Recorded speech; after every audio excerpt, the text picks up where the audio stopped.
मैं डॉक्टर दीपिका सिंह बहुत बहुत आभार व्यक्त करती हूँ निदेशक महोदय, राज्य शैक्षिक अनुसंधान एवं प्रशिक्षण परिषद उत्तर प्रदेश का और डॉक्टर प्रदीप जायसवाल शोध प्रवक्ता SCERT यूपी का, जिन्होंने मुझे ये अवसर प्रदान किया कि मैं अपने विचारों को आप सबसे साझा कर सकूं।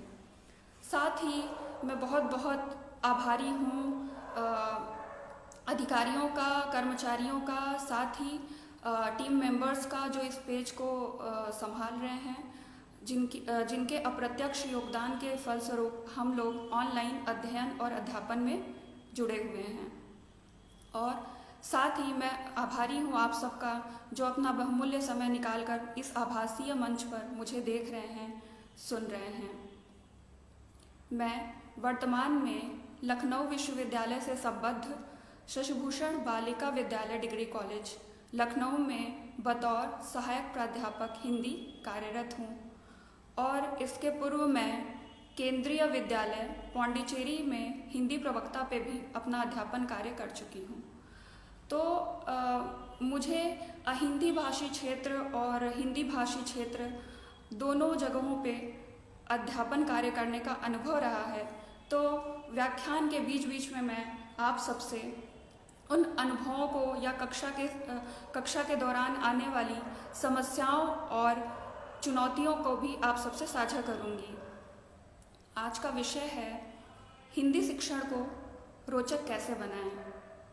तो मेरे जहन में जो सवाल उठता है सबसे पहले कि हिंदी शिक्षण को रोचक क्यों बनाएं?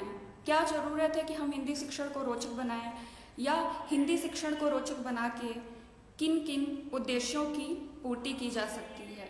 तो उसके कुछ बिंदु हैं, जैसा कि हम हिंदी शिक्षण को रोचक बनाकर बच्चों के किताबी ज्ञान को व्यावहारिक ज्ञान में बदल सकते हैं। साथ ही उनके ज्ञान को सिखाए गए जो भी हम सिखाते हैं उसको और सुदृढ़ भी कर सकते हैं। साथ ही हम शिक्षण के समय को भी बचा सकते हैं और वातावरण भी शिक्षण को रोचक बना के हम विद्यालय के वातावरण को भी हल्का फुल्का रख सकते हैं, जिससे कि विद्यार्थी स्वयं सीखने के लिए प्रेरित हों। जो आजकल चलाए जा रहे हैं प्ले स्कूल हो या प्ले वे मेथड हो या लर्निंग बाय डूइंग की अवधारणा आई, तो वो इसी उद्देश्य के फलस्वरूप आई कि हम अपने शिक्षण को जितना ज़्यादा रोचक बनाएं, जितना ज़्यादा व्यवहारिक बनाएं, जिससे कि बच्चे सीख सकें, कुछ स्वयं जो बच्चों की जिज्ञासाएं हैं उनको हम उभार सकें। तो इन उद्देश्यों की पूर्ति के लिए ज़रूरी है कि हम हिंदी शिक्षण को रोचक बनाएं। अब आते हैं मूल विषय पर, हिंदी शिक्षण को रोचक कैसे बनाएं। तो इसको मैंने दो माध्यमों में बांटा है, परंपरागत माध्यम और अत्याधुनिक माध्यम। तो अगर हिंदी शिक्षण को रोचक बनाने की बात करें तो इसमें मुख्य भूमिका होती है शिक्षण सहायक सामग्री की। शिक्षण सहायक सामग्रियाँ हमारे शिक्षण को बहुत ज़्यादा रोचक बना सकती हैं, उनका बहुत योगदान रहता है। तो इसमें परंपरागत माध्यम में, जैसा कि अमूमन मुझे लगता है कि हम सभी जो शिक्षण के परंपरागत माध्यम हैं उनसे परिचित होते हैं। इसमें पहला माध्यम है पाठ्य सहगामी क्रियाएं, को करिकुलर एक्टिविटीज़। तो जो ये पाठ्य सहगामी क्रियाएं होती हैं वो न केवल बच्चों के भाषिक स्तर को अच्छा बनाती हैं, शारीरिक और मानसिक सुदृढ़ता भी प्रदान करती हैं, साथ ही उनके संपूर्ण व्यक्तित्व के विकास के लिए और आत्मविश्वास को बनाए रखने के लिए पाठ्य सहगामी क्रियाओं का आयोजन करना बहुत ज़रूरी है। तो मैंने ऐसा देखा है शिक्षण के दौरान, या ऐसा अनुभव किया है कि बच्चे या विद्यार्थी जो होते हैं वो शिक्षण या जो मूल पाठ्यक्रम है उसको तो पूरा करने में बहुत ज़्यादा ध्यान लगाते हैं या मन लगाते हैं। विशेष रूप से जो बोर्ड परीक्षाएं देते हैं बच्चे वो, लेकिन पाठ्य सहगामी क्रियाओं में उनकी रुचि न के बराबर होती है या वो सहभागिता करना जरूरी नहीं समझते। हमारे माता पिता भी हमें पाठ्यक्रम को पूरा करने पे या एकेडमिक अचीवमेंट पे ही ध्यान लगाने की बात करते हैं। लेकिन मेरा मानना है कि जो पाठ्य सहगामी क्रियाएं होती हैं वो बच्चों में बहुत ज़्यादा आत्मविश्वास भरती हैं, और आगे जब हम क्षेत्र में उतरते हैं, सामाजिक व्यक्ति हैं हम, तो इन पाठ्य सहगामी क्रियाओं से जो हमें मानसिक मजबूती मिलती है और जो हमारे संपूर्ण व्यक्तित्व का विकास होता है, वही कहीं ना कहीं वो ज़्यादा सहायक होता है लोगों से बातचीत करने में, वार्तालाप करने में, चीज़ों को समझने में या किसी के मनोविज्ञान को जानने में। तो पाठ्य सहगामी क्रियाओं के अंतर्गत हम हिंदी शिक्षण में ऐसा कर सकते हैं कि हम हफ्ते के 5 दिन शिक्षण या एकेडमिक क्रियाकलापों में सक्रिय रहें, बाकी एक दिन हम पाठ्य सहगामी क्रियाओं के लिए रख दें, जिसमें हम कविता प्रतियोगिता करवा सकते हैं, सुलेख प्रतियोगिता करवा सकते हैं, श्रुतलेख प्रतियोगिता सहायक है, और निबंध लेखन हुआ। हम इसको कक्षा के स्तर के हिसाब से भी बांट सकते हैं। जैसे छोटी कक्षाओं के बच्चे हैं तो उनके लिए हम सुलेख प्रतियोगिता का आयोजन कर सकते हैं। उससे बड़े बच्चे हैं या ऊंची कक्षा के बच्चे हैं तो उनके लिए हम श्रुतलेख प्रतियोगिता करवा सकते हैं। फिर उच्च स्तरीय जो कक्षाएं होती हैं उनके लिए हम निबंध प्रतियोगिता, कविता प्रतियोगिता, वाद विवाद प्रतियोगिता, या हम ऐसा भी कर सकते हैं कि आजकल हम गीतों के माध्यम से भी वर्णमाला का उच्चारण और नृत्य के माध्यम से इन सब चीज़ों को हम एक अच्छा और रोचक वातावरण तैयार कर सकते हैं महाविद्यालय या विद्यालय के लिए भी, क्योंकि मुझे लगता है कि एक हल्का फुल्का वातावरण विद्यालय में होना ज़रूरी है। क्योंकि जितने भी समय हम विद्यालय में बिताते हैं, चाहे हम हो या विद्यार्थी हो, तो केवल हम अध्ययन अध्यापन ही नहीं करते हैं बल्कि हम अपना जीवन जी रहे होते हैं। तो बहुत ज़रूरी है कि विद्यालय का वातावरण बहुत स्वस्थ हो और एक हल्का फुल्का माहौल बना रहे, जिससे कि शिक्षक भी सिखाने के लिए प्रेरित रहे और बच्चा भी सीखने के लिए तैयार रहे। दूसरा बिंदु है जिस पे मैं बात करने वाली हूँ, वो है कि जब हम कक्षा में प्रवेश करते हैं तो हमें बच्चों के भाषाई क्षमता का पता नहीं होता है, उनके ज्ञान का स्तर का नहीं पता होता है, या बच्चों का हमसे भावनात्मक लगाव नहीं होता। तो उस दौरान हम कैसे बच्चों से अपना भावनात्मक लगाव स्थापित कर सकते हैं या फिर उनकी भाषाई क्षमता को या शब्द भंडार को आंक सकते हैं। तो आप तुरंत तो जाके क्लास में पढ़ा नहीं सकते, पाठ्यक्रम पढ़ाना शुरू नहीं कर सकते, तुरंत विषय पे आ नहीं सकते, तो आप कुछ उनसे उनका परिचय पूछ सकते हैं, या हिंदी के विषय में उनके विचार क्या हैं आप वो पूछ सकते हैं, या फिर आप उनसे उनके शौक और रुचियों के बारे में पूछ सकते हैं। तो उससे धीरे धीरे बच्चों का एक भावनात्मक जो लगाव है वो शिक्षकों के प्रति होता है, साथ ही हम बहुत हद तक उनके बारे में जान जाते हैं या समझ सकते हैं। और साथ ही हम शब्दों की अंत्याक्षरी भी करवा सकते हैं, जैसे कि मैं अपने केंद्रीय विद्यालय पौंडीचेरी के अनुभव को यहाँ पे साझा करना ज़रूरी समझती हूँ। जब हम विद्यार्थी जीवन में रहते हैं तो हम शिक्षक के तौर पे एक बहुत बड़ी कल्पना करते हैं कि हम विद्यार्थियों को कैसे पढ़ाएंगे, हम ये परिवर्तन करेंगे व्यवस्था में। तो कुछ मेरे साथ भी ऐसा ही हुआ। जब केंद्रीय विद्यालय पौंडीचेरी में हिंदी प्रवक्ता के पद पर मेरा चयन हुआ तो मैं बहुत खुश थी। फिर वहाँ जाने पर मुझे मेरा परिचय देने के लिए कहा गया और मैंने अपना परिचय, जैसे कि मैं हिंदी की प्रवक्ता थी तो मैंने हिंदी में ही दिया। और ईमानदारी से कहूँ तो वहाँ पे मुझे ऐसा लगा कि मैं बच्चों से नहीं दीवारों से बात कर रही हूँ। किसी को भी बच्चों को समझ में नहीं आ रही थी हिंदी, और कुछ बच्चे ऐसे भी थे जिनको हिंदी समझ में आ रही थी तो वो बोल नहीं पा रहे थे। कुछ बच्चे ऐसे थे जो बोल पा रहे थे। तो ऐसे बहुत सारी चुनौतियों का मुझे सामना करना पड़ा वहाँ केंद्रीय विद्यालय पौंडीचेरी में, क्योंकि उनकी अपनी भाषा जो थी वो हिंदी नहीं थी और वो कक्षा के दौरान शिक्षण में रुचि भी नहीं ले रहे थे। शिक्षण हो या अध्यापन कार्य हो, मैं कुछ भी बोलती थी तो वो रुचि नहीं लेते थे। तो फिर हमेशा उनकी केवल ये एक ही मांग थी कि मैं हिंदी को अंग्रेजी में पढ़ाऊँ। तो मैंने स्पष्ट रूप से उनसे कह दिया था कि हिंदी भाषा पढ़ाने के लिए मेरी नियुक्ति हुई है और मुझे हिंदी भाषा पढ़ाना है, तो मैं हिंदी में ही पढ़ाऊँगी।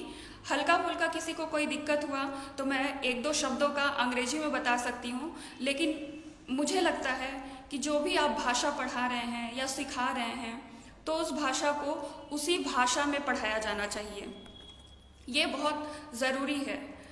तो उसके बाद मैंने फिल्मों से अपनी बात शुरू की। जब मुझे लगा कि बच्चे अभी भी उदासीन हैं, मुझे नहीं समझ पा रहे हैं, तो मैंने एक बहुत अच्छा माध्यम होता है शिक्षण को रोचक बनाने का, फिल्म। अमूमन सभी लोग, हम लोग दक्षिण भारतीय फिल्में हों या हिंदी फिल्में हों, हम सब देखते हैं। तो मैंने भी कुछ वैसी ही दक्षिण भारतीय फिल्मों को देखा था जिसका फ़ायदा मुझे शिक्षण में भी मिला। तो मैंने उनसे बातचीत जो शुरुआत की वो फिल्मों से की। मैंने उनसे पूछा कि आखिर थलैवा का हिंदी क्या होता है, थेरी मूवी मैंने देखी है या फिल्म मैंने देखी है, तो थेरी का मतलब हिंदी में क्या होता है, या हम जब नमस्कार बोलते हैं तो उसको हम लोग नमस्कार को तमिल में क्या कहते हैं, या धन्यवाद ज्ञापन करते हैं या धन्यवाद देते हैं किसी को तो उसको तमिल में क्या कहते हैं। तो मैंने देखा, मुझे इस बात पे मैं आश्चर्यचकित भी हुई कि बच्चों का जो मेरे प्रति एक लगाव जो शुरू हुआ, एक बॉन्डिंग जो बनी, वो बहुत अप्रत्याशित थी मेरे लिए। और बच्चे बहुत रुचि लेने लगे क्लास में। उन्हें ऐसा लगा, पहली बार उन्हें ऐसा महसूस हुआ कि नहीं, मैम हमारी भाषा को सीखने के लिए बहुत प्रयासरत हैं या सीखना चाहती हैं। तो मेरे प्रति उनका विश्वास बढ़ा। फिर वो मेरी या मैं जिस भाषा को पढ़ाने के लिए गई थी, हिंदी भाषा, उसको सीखने के लिए वो प्रेरित हुए और उन्होंने मुझसे बाकायदा वादा किया कि मैम हम भी हिंदी भाषा सीखेंगे जैसे कि आप तमिल सीखने का प्रयास कर रही हैं। तो फिल्म के माध्यम से भी हम अपने हिंदी शिक्षण को बहुत ही ज़्यादा रोचक बना सकते हैं। फिर दूसरा कार्य जो मैंने हिंदी भाषी प्रदेश में किया था वो था शब्दों की अंत्याक्षरी, जिसके माध्यम से हम बच्चों के शब्द भंडार या भाषाई क्षमता का आकलन कर सकते हैं। तो मैं ब्लैक बोर्ड पे, स्टैम्पड पे एक एक शब्द लिखती जाती थी और क्लास को मैंने 2 भागों में बांट दिया था और जो अंत के अक्षर होते थे या वर्ड होते थे उस पे दूसरी टीम को दूसरा शब्द बताना होता था। तो इसके माध्यम से मैंने शिक्षण को कम से कम 1 हफ्ते तक मैंने ऐसे ही शिक्षण किया। तो ऐसा होता है कि हमें हिंदी भाषी प्रदेश में कैसे पढ़ाना है या कैसे शिक्षण करना है ये तो बताया जाता है, लेकिन हिंदी भाषी प्रदेश में क्या क्या समस्याएं आती हैं उसे हमें नहीं बताया जाता। और अचानक से जब हम हिंदी प्रदेश से हिंदी भाषी प्रदेश में जाते हैं, नवोदय विद्यालय या केंद्रीय विद्यालय में चयनित होकर, तो हमें तमाम तरह की समस्याओं का सामना करना पड़ता है। और सच कहूँ तो मेरी नियुक्ति हिंदी भाषा शिक्षक के तौर पे हुई थी, लेकिन मैं अपनी भाषा को बोलने में सहज महसूस नहीं कर पा रही थी।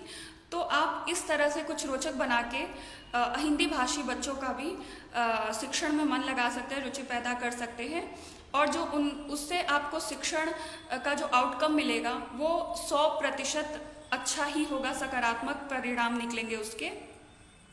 अब मैं हिंदी भाषी प्रदेश के विद्यार्थियों की बात करूं तो जो मेरा हिंदी भाषी प्रदेशी जो बच्चे थे उनका अनुभव था उसके जस्ट उल्टा, अगर मैं कहूँ विपरीत, तो वो अनुभव रहा। यहाँ मैं क्लास में बच्चों को पढ़ाने गई तो बिल्कुल हल्का फुल्का माहौल था, मतलब हिंदी बच्चे मतलब समझ रहे थे कि हलवा है। उन्होंने पहले ही दिन मुझसे कह दिया, एक तरह से मुझे बच्चों ने आदेश दे दिया कि मैम हम हिंदी तो घर पे भी पढ़ लेंगे, आप कुछ नया बताइए, कुछ नया पढ़ाइए, कुछ नया बताइए।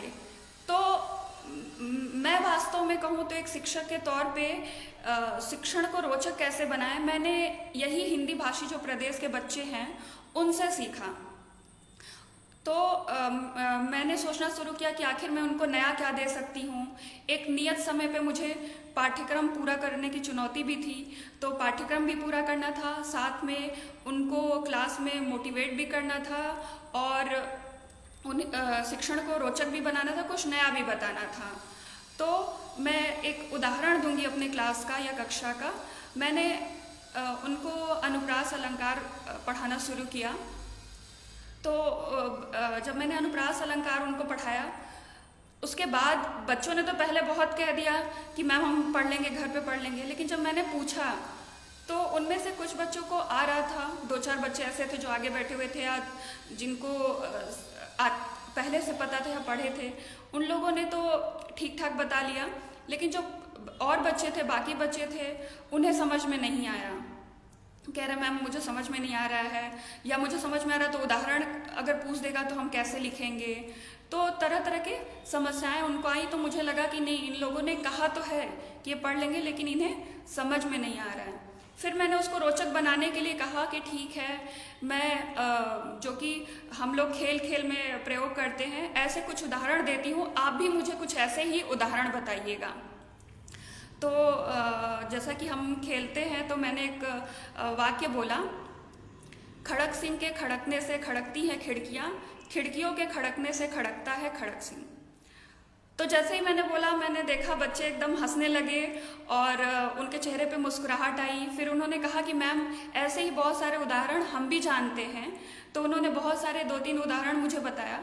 तो जब उन्होंने उदाहरण मुझे बताया तो मैंने बोला कि ठीक बेटा, इसी तरह से अनुप्रास अलंकार भी होता है, जिसमें कि एक वर्ण जो होते हैं उनकी आवृत्ति बार बार होती है, उसको अनुप्रास अलंकार कहते हैं।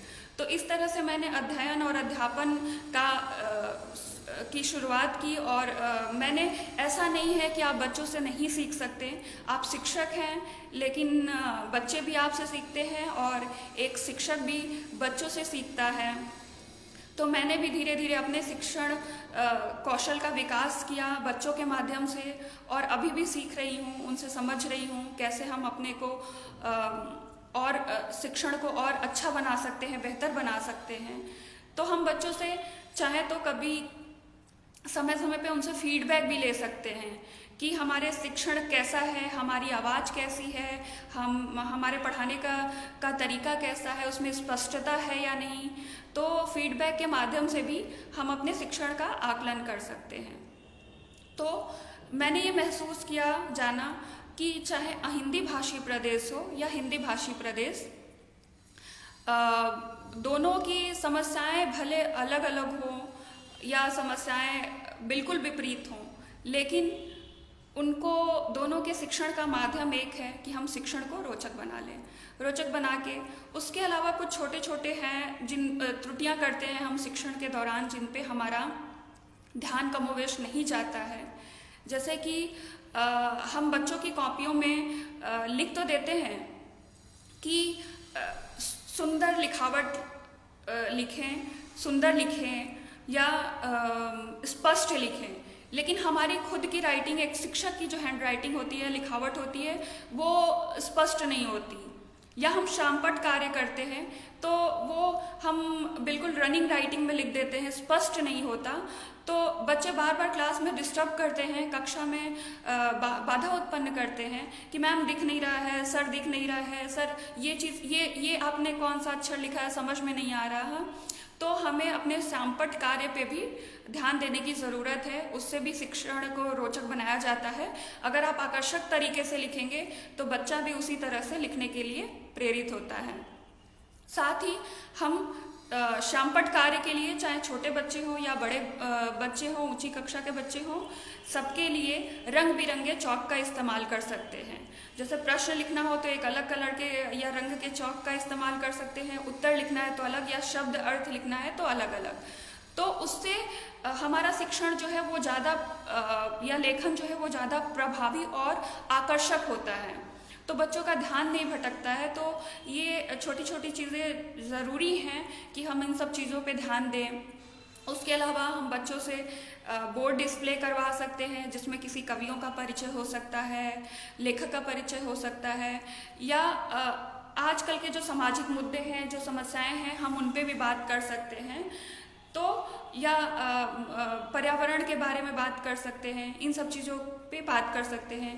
या कभी कभी कक्षा के दौरान बच्चे क्लासरूम में बैठने में बोरियत महसूस करते हैं, तो हम उन्हें प्राकृतिक वातावरण में या विद्यालय के प्रांगण में ले जाकर भी शिक्षण कार्य कभी कभी कर सकते हैं, उससे भी हम शिक्षण का जो उद्देश्य है वो कहीं ना कहीं पूरा कर सकते हैं।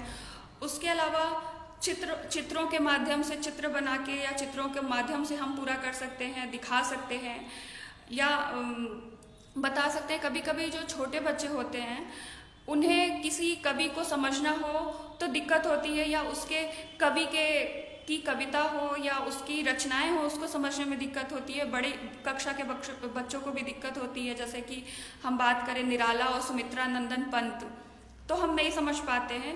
लेकिन अगर हम सुमित्रा नंदन पंत और निराला का चित्र दिखा दें तो कहीं ना कहीं उनका ज्ञान पक्का होता है, सुदृढ़ होता है कि वो समझ जाते हैं कि अच्छा घुंघराले बालों वाले जो है वो सुमित्रा नंदन पंत हैं, उनकी रचना ये है। निराला ऐसे दिखते हैं, उनकी रचना ये है। कबीर ऐसे हैं जो सिर पे मोरपंखी लगाए रहते हैं। तो इस माध्यम से हम उनके ज्ञान को और पक्का बना सकते हैं। उसके बाद जो महत्वपूर्ण बात है, किताबी ज्ञान को व्यवहारिक ज्ञान में बदलना। तो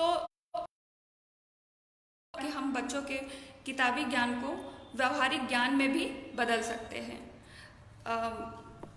जैसे कि मैं तुलसीदास की बात करूं तो तुलसीदास, हम लोग लगभग हर कक्षाओं में तुलसीदास का रामचरितमानस हो या उनके जो दोहे हैं वो रहते ही रहते हैं। तो जब हम रामचरितमानस के बारे में बताते हैं या राम के बारे में बताते हैं कि कैसे उन्होंने पशु पक्षियों के माध्यम से, वन्य जीव जंतुओं के माध्यम से अन्याय पर न्याय की जीत हासिल की या रावण का वध किया, या तो हम उसी दौरान उनको बच्चों को पर्यावरण संरक्षण, पशु और जीव जंतुओं के संरक्षण के बारे में भी बता सकते हैं, उन पे होने वाले अत्याचारों और उसे रोकने के तरीकों के बारे में भी बता सकते हैं। तो इस तरह से हम उनके किताबी ज्ञान को व्यवहारिक ज्ञान में बदल सकते हैं। या फिर जैसे मैं एक उदाहरण दूं तो जब राम को समुद्र पर पुल बनाना था तो उन्होंने समुद्र से आज्ञा मांगी कि क्या मतलब मैं इसमें पुल बना सकता हूँ, सेतु निर्माण हो सकता है या नहीं। तो उसके माध्यम से हम बच्चों को जल संरक्षण की शिक्षा दे सकते हैं या जल का बचाव कैसे कर सकते हैं, ये हम बता सकते हैं बच्चों को। तो कहीं ना कहीं हम केवल किताबी ज्ञान तक बच्चों को सीमित न रखें या पाठ्यक्रम तक सीमित न रखें, बल्कि उनको एक सामाजिक प्राणी के रूप में उनके व्यवहारिक ज्ञान का विकास करें। उससे हमारा शिक्षण प्रभावशाली और रोचक होता है। फिर टीचिंग एड जिसको कहते हैं, शिक्षण सहायक सामग्री, तो इसके लिए मैं एक पाठ का उदाहरण देना चाहूँगी। NCERT में एक पाठ है साना साना हाथ जोड़ी। तो साना साना हाथ जोड़ी, उसमें लेखक ने सिक्किम के गंगटोक शहर के बारे में वर्णन किया है। तो जो बच्चे विद्यालय तक ही सीमित हैं या कहीं भ्रमण करने में रुचि नहीं रखते हैं, या बहुत कम कक्षाओं के बच्चे होते हैं जो पढ़ाई के दौरान भ्रमण करने में रुचि रखते हैं, तो सिक्किम के गंगटोक शहर के बारे में वो कैसे जानेंगे। तो शिक्षण सहायक सामग्री के माध्यम से हम कुछ ऐसे चित्र दिखा सकते हैं उनको लगा के, जिसमें कि वहाँ की महिलाओं की या पुरुषों की वेशभूषा हो, या ऐसे पहाड़ी दुर्गम रास्तों के बारे में बता सकते हैं जिससे वो परिचित हो सके कि आखिर पहाड़ी रास्ते होते कैसे हैं, या वहाँ का खान पान के बारे में बता सकते हैं। तो बच्चे पाठ पढ़ने से पहले ही उस परिवेश के बारे में जान जाते हैं या उस परिवेश के बारे में समझ जाते हैं। तो इन माध्यमों से हम अपने शिक्षण को, या ये परंपरागत माध्यम होते हैं जिनके माध्यम से हम अपने शिक्षण को रोचक और प्रभावशाली बना सकते हैं, और साथ ही हम जो लर्निंग आउटकम्स है उसको भी, उसकी संभावनाओं को भी ज़्यादा बढ़ा सकते हैं। अब आते हैं अत्याधुनिक माध्यम, हिंदी शिक्षण को रोचक बनाने के अत्याधुनिक माध्यम। तो अत्याधुनिक माध्यम वो माध्यम होते हैं जो कि इसमें तकनीकी माध्यम हैं जो कि पहले से हैं लेकिन हम उनका प्रयोग नहीं करते थे या जानते नहीं थे।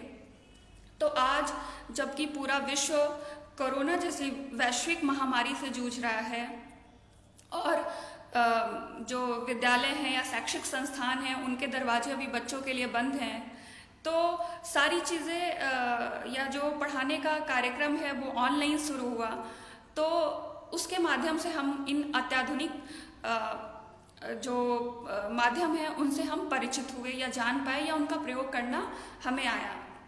जैसे कि मैं उदाहरण दूं तो हमारा ये SCERT का यूपी का पेज है, फेसबुक पेज, जिससे कि हम कोरोना काल के दौरान ही परिचित हुए या जाने, तो ये भी एक बहुत अच्छा माध्यम है कि हम इतने लोगों से जुड़ जाते हैं, समय और पैसा खर्च किए बिना विशेषज्ञों की राय जान सकते हैं, सुन सकते हैं व्याख्यान को। तो मैं SCERT यूपी के टीम को इसके लिए बधाई भी देना चाहूँगी। ये बहुत सराहनीय काम है और बहुत मैं लंबे समय से इनके व्याख्यानों को सुन रही हूँ।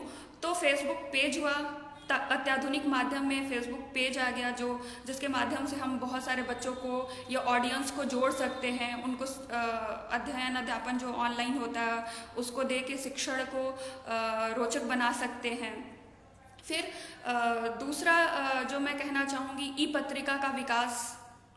जैसे कि हमारे यहाँ विद्यार्थी, बहुत सारे विद्यार्थी ऐसे होते हैं जो कि तकनीकी ज्ञान में हमसे ज़्यादा अच्छे होते हैं, हमसे ज़्यादा बेहतर होते हैं, तो उनके इस तकनीकी कौशल का हम उपयोग करके कुछ सृजनात्मक कार्यों में कर सकते हैं या करवा सकते हैं। जैसे ई-पत्रिका का विकास करना हुआ, हमारे महाविद्यालय की पत्रिका हो, कोई ज़रूरी नहीं है कि हम ई-पत्रिका बनाएं तो उसको 50-100 पेज की बनाएं, 4-5 पेज की भी वो पत्रिका हो सकती है।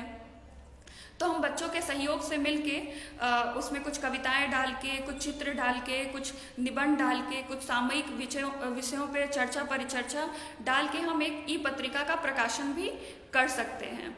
तो ये तकनीकी या अत्याधुनिक जो माध्यम है उसके द्वारा ही संभव है। उसके बाद आता है कॉमिक्स। ई-कॉमिक्स का भी विकास हम कर सकते हैं। बच्चों को, छोटे बच्चों को कॉमिक्स पढ़ने में बहुत ज़्यादा रुचि होती है, तो हम कॉमिक्स भी उसी तरह से या कार्टून मेकिंग करवा सकते हैं या एनिमेटेड वीडियोस बनवा सकते हैं शिक्षाप्रद, या फिर एनिमेटेड पत्रिकाएं निकलवा सकते हैं। साथ ही कुछ ऐसे वीडियो क्लिप्स भी अवेलेबल हैं, यूट्यूब पे हो कहीं, और भी बहुत सारे माध्यम हैं, फेसबुक हो, तो उनके माध्यम से भी हम शिक्षण को रोचक बना सकते हैं। जैसे कि मैं उदाहरण दूँ तो हम भारत की खोज एक किताब चलती है NCERT में, तो भारत की खोज का जो धारावाहिक है, हम छोटे थे तो देखते थे, वो दूरदर्शन पे भी आता था। तो समय समय पे शिक्षण के दौरान हम उसके वीडियो क्लिप्स को भी दिखा सकते हैं। तो प्रेमचंद की कहानियाँ हुई, कबीर की साखियाँ हुई, उनका पाठ कैसे करना है, उसको गीतों के माध्यम से हम कैसे प्रस्तुत कर सकते हैं, ये भी हम वीडियो क्लिप्स के माध्यम से करवा सकते हैं बच्चों से। या कोरोना का जो दौर चल रहा है उसमें हमें बच्चों को जागरूक करना है या उनके अभिभावकों को जागरूक करना है या समाज को संदेश देना है, तो वैसे भी वीडियो हम सरकार के आदेशानुसार बनाते रहते हैं या करवाते रहते हैं। तो ये सब आधुनिक माध्यम है। उसके अलावा प्रोजेक्टर के माध्यम से हम उनको, बच्चों को फिल्म के जो क्लिप्स होते हैं या शिक्षाप्रद कहानियाँ होती हैं या कुछ ऐसी फिल्में हैं जो कि स्त्री समस्या से संबंधित हैं या पढ़ाई से जुड़ी हुई हैं, तो उनको भी हम उस तरह से भी हम शिक्षण को रोचक बना सकते हैं। तो कवि भवानी प्रसाद मिश्र के शब्दों में अगर मैं कहूँ तो चीज़ ऐसी दे कि जिसका स्वाद चढ़ जाए, बीज ऐसा बो कि बेल बन बढ़ जाए। तो हमें भी एक शिक्षक होने के नाते बच्चों को कुछ ऐसी चीज़ ही देनी है जिसका कि स्वाद उनके जुबान पे हमेशा बना रहे, या कुछ एक ऐसी बीज बोना है जो कि हमेशा बेल बनकर बढ़ती रहे। तो मैं ये इसके साथ ही ये भी कहना चाहूँगी कि समय समय पर बच्चों को तकनीकी ज्ञान भी देना ज़रूरी है, तकनीकी कौशलों के बारे में भी बताना ज़रूरी है। ऑनलाइन डिक्शनरी है या हिंदी टाइपिंग कैसे की जाती है, ये भी बताना ज़रूरी है। और अंत में मैं कहूँ तो एक हिंदी शिक्षक होने के नाते बच्चों को उनके करियर के बारे में भी बताना बहुत ज़रूरी है, क्योंकि ऐसा होता है कि बच्चों को हिंदी के मामले में करियर का ज्ञान नहीं होता, और ऐसा होता है कि जब उन्हें एक वैकल्पिक विषय के रूप में हिंदी को चुनना रहता है तो वो हिंदी को नहीं लेके या कला वर्ग के विषयों को ना लेके विज्ञान वर्ग के विषयों को लेते हैं, क्योंकि उनको वो ज़्यादा विषय रोजगार परक लगते हैं। तो हमें बच्चों को बताना चाहिए कि अगर हम हिंदी लेंगे तो हमें आगे चल के उनका कैरियर किस क्षेत्र में ज़्यादा अच्छा बन सकता है, बेहतर बन सकता है, या हम उन्हें ये बताएं कि इन विषयों को लेके आप किस फील्ड में ज़्यादा बेहतर प्रदर्शन कर सकते हैं। तो ये बहुत ज़रूरी है, क्योंकि ध्यान रहे हमें हिंदी को पढ़ाना ही नहीं है बल्कि समृद्ध भी बनाना है या आगे बढ़ाना है। तो इन सब चीज़ों को ध्यान रखने की ज़रूरत है। और एक बिंदु जो मैं भूल गई थी, आज नई शिक्षा नीति में भी ये बात कही गई है और आजकल ट्रेंड में भी है, अंतर विषयी शिक्षा को बढ़ावा दिया जा रहा है। तो हम कोशिश करें कि हिंदी शिक्षण को केवल हिंदी शिक्षण तक ही सीमित न रखें, अन्य विषयों और भाषाओं से भी उनको जोड़ें, उसमें भी समाहित करें, और अन्य विषयों के साथ भी उनको हम पर्यावरण के बारे में जानकारी दे सकते हैं कविताओं कहानियों के माध्यम से, या अपने पाठ के अंतर्गत ही उनको ये सब शिक्षण हम मुहैया करा सकते हैं।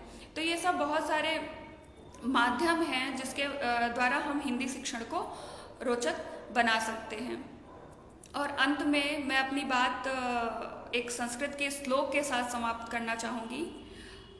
सर्वे भवन्तु सुखिनः, सर्वे सन्तु निरामया, सर्वे भद्राणि पश्यन्ति, माँ कश्चित् दुर्भाग् भवेत्।